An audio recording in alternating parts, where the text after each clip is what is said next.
হাতিরঝিল থানার অস্ত্র আইনের মামলায় শীর্ষ সন্ত্রাসী সুব্রত বাইন ওরফে মোহাম্মদ ফাতে আলীর ৮ দিনের রিমান্ড মঞ্জুর করেছেন আদালত। বুধবার বিকেলে ঢাকার অতিরিক্ত chief metropolitan magistrate Mohammad Zakir হোসেনের আদালত এই রিমান্ড মঞ্জুর করেন। এছাড়া ৬ দিনের রিমান্ডে যাওয়া ৩ আসামি হলেন আবু রাসেল মাসুদ ওরফে মোল্লা মাসুদ, এম.এ.এস শরীফ ও মোহাম্মদ আরাফাত ইবনে মাসুদ।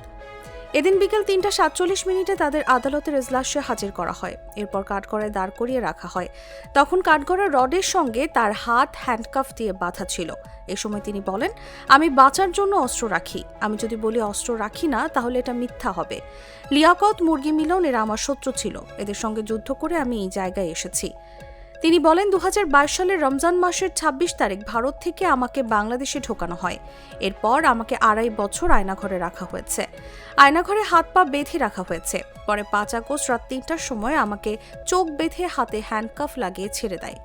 তিনি উপস্থিত সাংবাদিকদের উদ্দেশ্য করে বলেন, সাংবাদিকরা যেন তদন্ত করে সত্যিটা লেখেন, আমি যা সেটাই যেন লেখেন, সত্যি কথা লিখবেন, হলুদ সাংবাদিক হবেন না। ৮৯ সাল থেকে আমার বিরুদ্ধে লিখছেন, আপনারা কারো দ্বারা প্রভাবিত হয়ে কিছু লিখবেন না।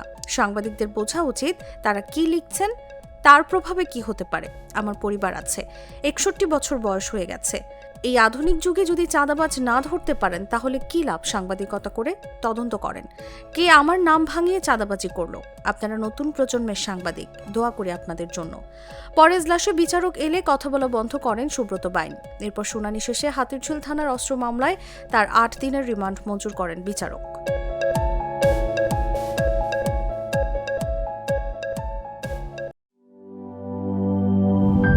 ডান কফি ক্যান্ডি, কররা কফি, কঠিন স্বাদে, হাইকে বলো বাই।